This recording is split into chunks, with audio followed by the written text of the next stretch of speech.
And now we have 3-fingered mummies in Peru. That episode that you did was probably my favorite, because that, out of all the stories, oh my God, the craft came over the base. Yes. Like, oh, those are all cool. Those are all cool. Yes. But man, when you guys did those scans of those tridactyl, whatever they are, alien looking things, and you see the ligaments and the bones and the tendon structure, and you're like, okay, that's a real thing. Like, this is a real being. Yes. Now that we know that these they physically exist, well, they can be studied. Like, you could take some genes from them. We could find out what these things are, you know? I think that's being done. Yeah. So, Yeah. I'm very excited about it. I don't want to telegraph it too much, because Peru just put up a bill saying that you can't study ancient biological specimens, probably in a response to this video we made. And so, But why? This is the question. Who would look at those tridactyl mummies and not go, oh my God, we need to get our brightest minds on this, because this seems to be evidence of a different kind of life form that might have existed with us. So if this thing existed with us, and we do think that there is some sort of a breakout civilization that lives in the ocean, well, we know that these things were real. And these are the things that people keep seeing. They keep seeing these slender things with big heads and large eyes, which is exactly what that tridactyl mummy looks like. Like, we might have actual evidence that there's another species that shares this planet with us. And it's crazy. I think there's like a syndrome you get when you're used to the campfire stories, the ephemeral stories, where when the thing is staring you in the face, you don't believe it. What was it like? It was insane. I mean, it was. I was trying to, like, I think it broke my brain a little bit. I think this whole year's been like a process of my brain breaking a little bit. It was like an affront to like everything I'm used to seeing, and even me, because I like systematically, like you, like look into these things. But like being there was freaky. And it's funny, like, maybe this is a trippy, weird statement, but like I got sick for like a few weeks after that. And actually Brigham Bueller, who I love, who introduced us, like resuscitated me before your podcast. Oh, that's awesome. And it almost felt like just being around that. I don't think I got some weird alien virus, but like it was like it broke my like ego or something. Like I was like, I couldn't believe it. Well, probably just the stress of it all. Yeah. Of encountering an actual mummy of a life form that seems to be exactly like the beings from Close Encounters. 100%. And feeling so unqualified, being like, why am I here? Like with these people, like this feels so weird. Like it's this vigilante, like, you know, ragtag team of like me and my friends. I think that's how it happens. You think it's yeah. I think you and I and Danny and all these people, they're like, why are people paying attention to me? I think that's better than someone who goes forth with this idea that they're super important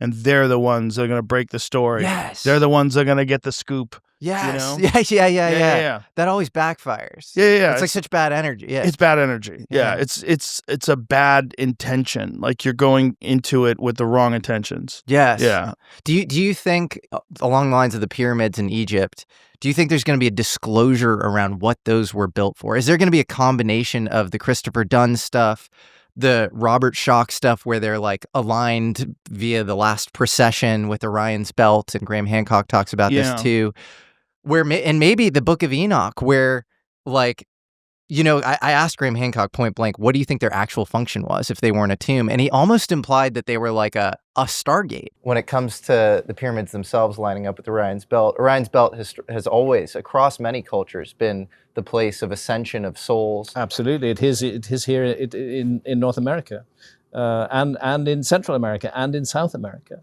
The path of souls, that idea that on death our soul makes a kind of leap up to the heavens and then makes a journey along the Milky Way, and that journey is full of challenges and difficulties, on which we will be assessed for the use we made of the incredible gift of life. That idea is found all over the world. And Ben Van Kerkwijk on your show talks about how literal translations at Dandara moved to Stargate, like the hieroglyphic. People who are professionals at reading hieroglyphics say this is a Stargate. The Egyptians talk about Stargates. Do they? Go to, where is it? Dendera.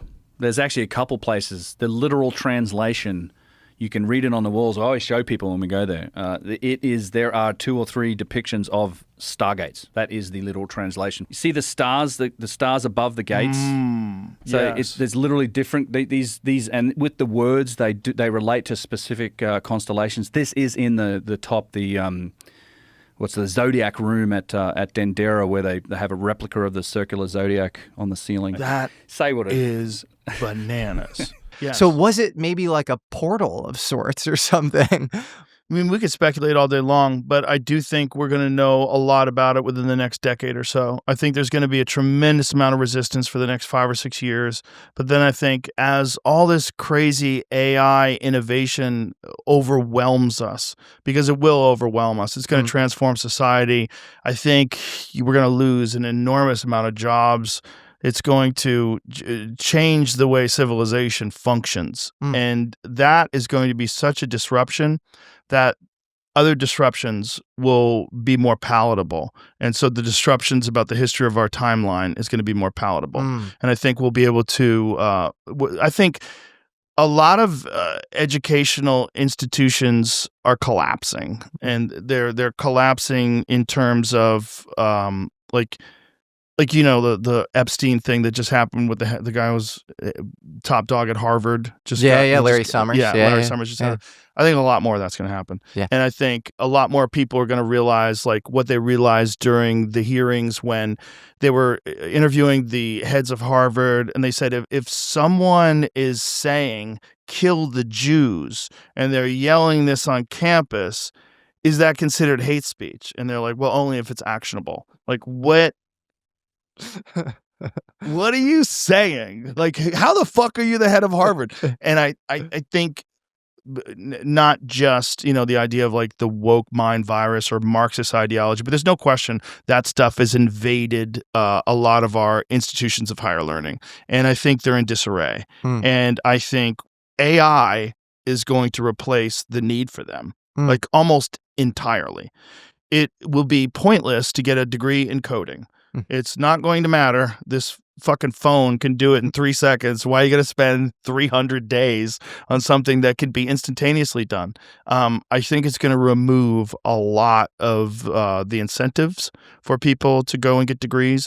And I think as time goes on, they are going to dig their heels in and stay this kooky course they're on. We're not allowing real objective intellectual discourse, only allowing things to be discussed that align with their ideology, which is the opposite of higher learning. You know, even if you are diametrically opposed and you vehemently opposed to an ideology, you should be able to argue against that ideology in a more convincing and profound way. Of course. That's what higher learning is supposed to be all about. They've abandoned that for activism. That's a death knell. They've signed their own death certificate. Yeah. So I think all these people that are, you know, in control of the narrative of ancient history and of archaeology and of the timeline of the human being itself, I think, because that's changing all the time. I mean, they just recently found a version of a human being that's 500,000 years older than we thought the first human came from. So they just pushed the timeline of a human being to 1 million years. Okay, well, that might be wrong. Okay, it might be way earlier than that. We don't know yet. And I think once we're living in a post-artificial general superintelligence world, all these supposed control centers of information will dissolve. I don't think they're going to have any. There's not going to be any respectability to the name Harvard when you've got digital God. It won't mean anything that you graduated from Yale. Yeah. So I'm telling you that these core samples are incorrect and the data's wrong, and we know no one's sailed before 60,000, whatever it is. You're going to get a different way that human beings interact with information. I don't think there's going to be any gatekeepers of information anymore. And if you look at how science progresses, it's always the amateur polymaths or whatever. Yes. If you look at electromagnetism, which was the tip of the spear in the 19th century, it was Michael Faraday, who was a bookbinder in South London. If you look at relativity, it was a patent clerk, you know, and Einstein. Like, all these guys aren't taken seriously until they are. Yes. And because you can't function inside that bitchy world world. Because you can't one up your professor. You can't one up your elders, your peers. You have to. They try to keep each other down, and they're ruthless in their dismissal of things that turn out to be totally accurate. Like the Clovis first. The Clovis first hypothesis was that there was the first human beings that were here. I think it was like 13,000 years ago.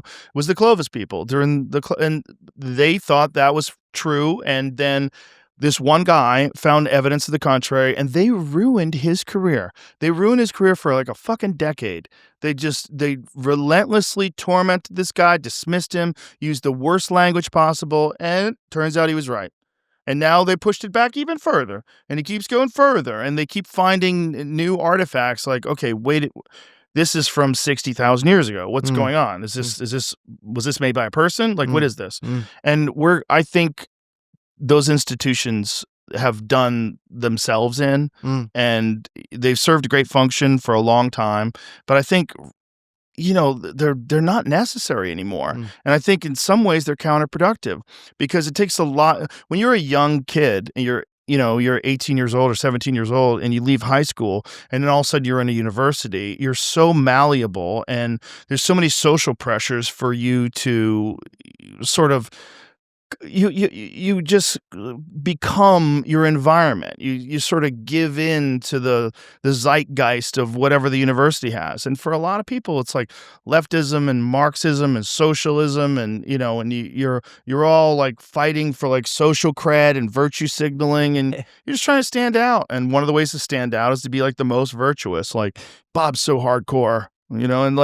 And this is like this social game that's going on while you're also supposed to be educating these people. So what we're supposed to be doing in a really good higher institution of learning, you would be challenging all these suppositions. You'd be challenging all these preconceived notions that these people have. And you would be offering alternative perspectives and asking them to form the best argument to who's right and who's wrong. You'd have debates, and it would be wonderful. People would get fascinated. But, you can't do that now, because people need a safe space, and people will fucking set off fire alarms if they don't like that you say that trans women shouldn't be competing with biological women. Like, they're so opposed to anything that doesn't align with their ideology that it's destroying the very purpose of their existence.